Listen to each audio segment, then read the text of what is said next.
Hi friends, welcome to new mom life channel. So இன்றைக்கி வந்துட்டு என்னோடய அபார்ஷன் ஸ்டோரியை தான் ஷேர் பண்ணிக்கலாம். இது ஒரு அவேர்னஸாக இருக்கும்னு சொல்லிட்டு தான் நான் ஷேர் பண்ணிக்கிட்டேன். ஆக்சுவலாக இந்த ப்ரெக்னென்சிக்கு முன்னாடி எனக்கு ஒரு அபார்ட் ஆகிருந்துச்சு. ஸோ அந்த ஸ்டோரியை தான் நான் இப்போ உங்கள் கூட ஷேர் பண்ணிக்கலான்ட்டு. ஆக்சுவலாக வந்துட்டு எங்களுக்கு 2023 மார்ச்சில் வந்து மேரேஜ் ஆச்சு. ஸோ அதுலேருந்து April, May, June, I think June end R July first week எனக்கு வந்து பீரியட் மிஸ் அவுட் ஆச்சு. ஸோ நான் வந்துட்டு ஒரு பீரியட் மிஸ் ஆனதுலேருந்து ஒரு 4th day, I think 4th டே தான். ஸோ நான் வந்துட்டு கார்ட் வாங்கி செக் பண்ணேன், ப்ரெக்னென்சி கிட் வாங்கி செக் பண்ணோம். நான் அந்த அவசரம் பட்டிருக்கக்கூடாது, கொஞ்சம் வெயிட் பண்ணியிருக்கலாம். அட்லீஸ்ட் நான் ஒரு 1 வீக்காவது நான் வெயிட் பண்ணியிருக்கணும் அந்த டைமில். ஏன்னா எனக்கு அந்த ஒரு அவேர்னஸ் எதுவும் கிடையாது.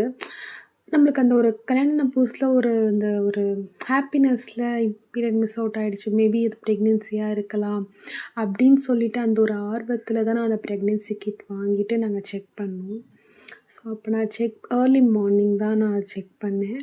ஐ திங்க் ஒரு 4:30 to 5 o'clock இருக்கும். ஸோ செக் பண்ணும்போது எனக்கு லைன் வந்து ரொம்ப ஃபைனாக மைல்டாக தான் இருந்தது.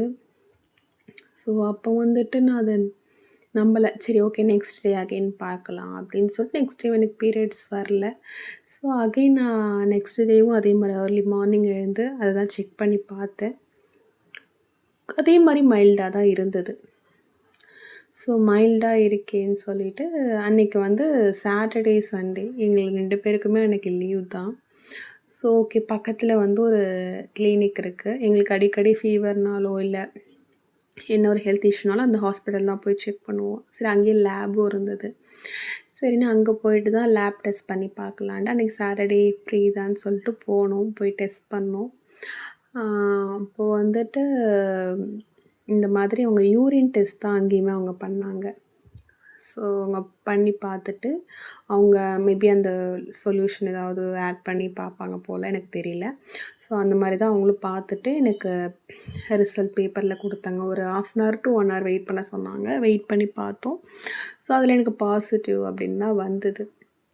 எனக்கு உடனே பயங்கர ஹாப்பி, ரொம்ப ஹாப்பி ஆகிடுச்சு. மேரேஜ் ஆகி உடனே எனக்கு நினைச்சு எனக்கு அது ரொம்ப ஹாப்பியாக இருந்தேன். இன்னொரு ஒரு 10% வந்து என் மைண்டில் வந்து ஃபினான்ஷியலாக யோசிச்சுட்டு இருந்தேன்.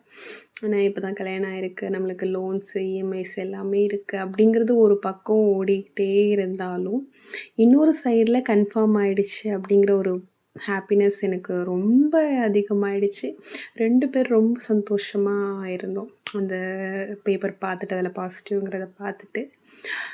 ஸோ வந்துட்டு அதுக்கப்புறம் என்ன பண்ணோன்னா, ஒரு 2 டேஸ்க்கு அப்புறம் என்ன பண்ணோன்னா, பக்கத்துலேயே வந்துட்டு எங்களோட ரிலேட்டிவ் வந்துட்டு சொல்லியிருந்தாங்க, ஒரு டாக்டர். அவங்க ப்ரெக்னென்சிலாம் அங்கே தான் பார்த்தாங்கங்கிற மாதிரி சொன்னாங்க. ஸோ அங்கே போய் பார்க்க எனக்கும் இங்கே யாரையும் தெரியாது. எனக்கு இங்கே வந்து ஃபீவர் அந்த மாதிரினா செக் பண்ணியிருக்கேனே தவிர இந்த மாதிரி ப்ரெக்னென்சிக்கெலாம் நான் வந்து இவங்க தான் ஸ்பெஷலிஸ்ட் அந்த மாதிரி எனக்கு யாரும் சொன்னதில்லை. ஸோ இவங்க வந்து பார்த்துருக்காங்களே அப்படின்னு சொல்லிவிட்டு அங்கே போய் பார்த்தோம். ஸோ அவங்க போகும்போது அவங்க வந்துட்டு நான் யூரின் டெஸ்ட் பண்ணி அந்த ரிசல்ட் இருக்குது இல்லையா, நான் அதையுமே எடுத்துகிட்டு போயிருந்தேன். ஸோ அவங்க அதை பார்த்துட்டு, ஸோ டேட் வந்து கொஞ்சம் தள்ளி நம்ம செக் பண்ணி பார்க்கலாம், ஸ்கேன். அவங்கக்கிட்ட ஸ்கேன் கிடையாது. ஸோ ப்ரைவேட்டாக தான் ஒரு ஸ்கேன் சென்டர் எனக்கு எழுதி கொடுத்தாங்க. ஸோ ஒரு 2 வீக்ஸ்க்கு அப்புறம் வந்துட்டு அங்கே போய் ஸ்கேன் பண்ணி பாருங்கங்கிற மாதிரி எனக்கு டேட் எழுதி கொடுத்துட்டாங்க. அதோட வந்து ஃபோலிக் ஆசிடும் எனக்கு கொடுத்தாங்க, மாத்திரை எடுத்துக்க சொல்லிவிட்டு. ப்ளஸ் வந்துட்டு ப்ரொஜெஸ்ட்ரான்ங்கிற மாதிரி ஏதோ இன்ஜெக்ஷன் எனக்கு போட்டாங்க. மைல்டாக இருக்கிற மாதிரி இருக்கிறதுனால மேபி அவங்க அதுக்காக போட்டிருப்பாங்கன்னு நினைக்கிறேன், தெரியல. ஸோ ஒரு இன்ஜெக்ஷன் மாதிரி ஏதோ போட்டாங்க. அன்னைக்கு டே அவ்வளோதான். ஸோ முடிஞ்சது. ஸோ ஸ்கேன் டே எனக்கு வரும்போது ஸ்கேனுக்கு போனோம். அங்கே வந்துட்டு அதே மாதிரி தண்ணி நிறையா குடிக்க சொல்லிவிட்டு 2-3 டைம்ஸ் என்னை வெளில அமிச்சிட்டு அந்த மாதிரி தான் டெஸ்ட் பண்ணவே போனோம். ஸோ நாங்கள் டெஸ்ட் பண்ணிவிட்டு அவங்க என்ன எனக்கு சொன்னாங்கன்னா, இந்த மாதிரி எதுவுமே தெரியல, ஹார்ட் பீட் எதுவுமே தெரியல அப்படின்னு சொன்னதும் எனக்கு ஒன்றுமே எனக்கு அப்படியே பிளாங்க் ஆயிடுச்சு. அந்த இடத்துல வந்துட்டு எனக்கு ஒரு மாரி ரொம்ப டிசப்பாயிண்ட் ஆயிட்டேன். ரொம்ப ஆசையா உள்ள போனேன். ஸோ ஆல்ரெடி 1 ஆர் 2 டைம்ஸ் வெளில அனுப்பிச்சுட்டாங்க. தண்ணி குடிச்சிட்டு வாங்க, நல்லா கிளியரா தெரியணும்னு சொல்லிட்டு. அகைன் வந்து அவங்க பார்த்துட்டு தெரியல, ஹார்ட் பீட் தெரியல அப்படின்னு சொன்னதும் ரொம்ப அப்செட் ஆயிட்டேன். அவங்க வந்துட்டு இன்னும் கொஞ்ச நாள் கழிச்சு செக் பண்ணலாமா? கம்மியா தானே இருக்கு டேஸ் அப்படின்னு சொல்லி எனக்கு ஸ்கேன் சென்டர்ல சொல்லி எழுதி குடுத்துட்டாங்க. அதுக்கப்புறம் நான் போய் டாக்டர் பார்க்கும்போது அவங்களும் எனக்கு அதான் சொன்னாங்க. என்னன்னா, இந்த மாதிரி டே கம்மியா தானே இருக்கு டேஸு. ஸோ மேபி ஆனா நெறைய பேருக்கு வந்து உடனேவும் தெரிஞ்சிருமா. அந்த மாரி 4 டே, 5 டே பீரியட் மிஸ் ஆகி ஒரு 1 ஆர் 2 வீக்ஸ்லயே தெரிஞ்சிரும்னு சொல்லுவாங்க. இப்படியும் இருக்கும் அப்படிங்கிற மாரி சொல்லியிருந்தாங்க. ஸோ அந்த ஒரு ஹோப் குடுத்தாங்க டாக்டர். அகைன் ஒரு 2 வீக்ஸ்க்கு அப்புறம் எனக்கு ஸ்கேன் எழுதி குடுத்தாங்க. ஸோ நாங்க வந்துட்டு பட் நான் என்னன்னா, எனக்கு பேபி இருக்காங்க. நான் எவ்வளோ பெரிய கேனையா இருந்திருக்கேன் பாருங்க. எனக்கு வந்து ஓகே பேபி இருக்கு. எனக்கு அத பத்திலாம் எதுவுமே தெரியல. நான் வந்துட்டு ஹார்ட் பீட் தான் ஃபஸ்ட்டு தெரியணும் அப்படிங்கிற ஒரு பேசிக் கூட எனக்கு தெரியல. ஸோ இந்த மாதிரி சொன்னாங்க.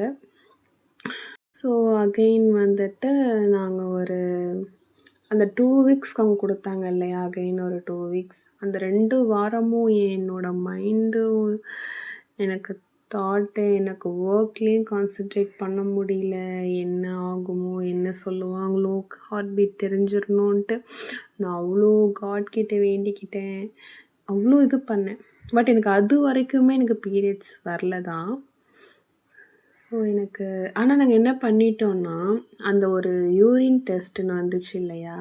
பாசிட்டிவ் சொன்னாங்க இல்லையா? அந்த ஒரு லேப் டெஸ்ட்டில். அதை வச்சு நாங்கள் என்னென்னா, ஃபஸ்ட்டு வந்து எங்கள் மதர் இன் லா, எங்கள் அம்மா, அப்பாட்ட எல்லார்ட்டையுமே நாங்கள் ஒரு வீடியோ கால் மாதிரி பண்ணி சொல்லிட்டோம். அவங்களுக்கெல்லாமும் சொல்லிட்டோம். அவங்களாமும் நல்லா ஹாப்பியாக இருந்தாங்க. பட் எங்கள் அம்மா மட்டும் என்னைய திட்டினாங்க. ஏன்னா எதுக்கு இவ்வளோ அவசரமாக போய் நீ ஃபஸ்ட்டு செக் பண்ணுற? ஆக்சுவலாக இப்போ பீரியட்ஸ் தள்ளி போகுதுன்னா ஒரு 1 வீக் கிட்ட நீ வீட்டிலேயே இருந்து ஃபஸ்ட்டு வெயிட் பண்ணணும். 1 வீக் அப்புறமும் உனக்கு பீரியட்ஸ் வரல அப்படிங்கும்போது நீ ஃபஸ்ட்டு நீ வந்து ப்ரெக்னென்சி கிட் வாங்கி நீ வீட்டில் டெஸ்ட் பண்ணணும். அதுக்கப்புறம் 1 வீக் அப்புறம் நீ போய் பார்த்தீன்னா ஹார்ட் பீட் தெரியுதோ இல்லையோ அது என்னன்னு தெளிவாக தெரியும். இவ்வளோ அவசர அவசரமாக எதுக்கு போனேன்? ஏன் போகிற? அப்படின்னு என்னை அப்படி எங்கள் அம்மா திட்டினாங்க தான்.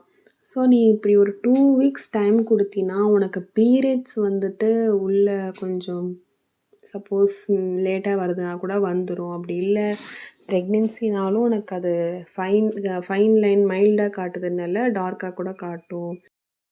ஸோ அந்த 2 வீக்ஸ்க்கு அப்புறம் எடுத்த ஸ்கேனில் எனக்கு எக்ஸாக்டாக என்ன ப்ராப்ளம் இருந்தது, ஸோ என்ன டாக்டர் சொன்னாங்க, என்ன டெசிஷன் எடுத்தோம் அப்படிங்கிறத நான் வந்து கிளியராக நெக்ஸ்ட் பார்ட்டில் எக்ஸ்பிளைன் பண்ணுறேன்.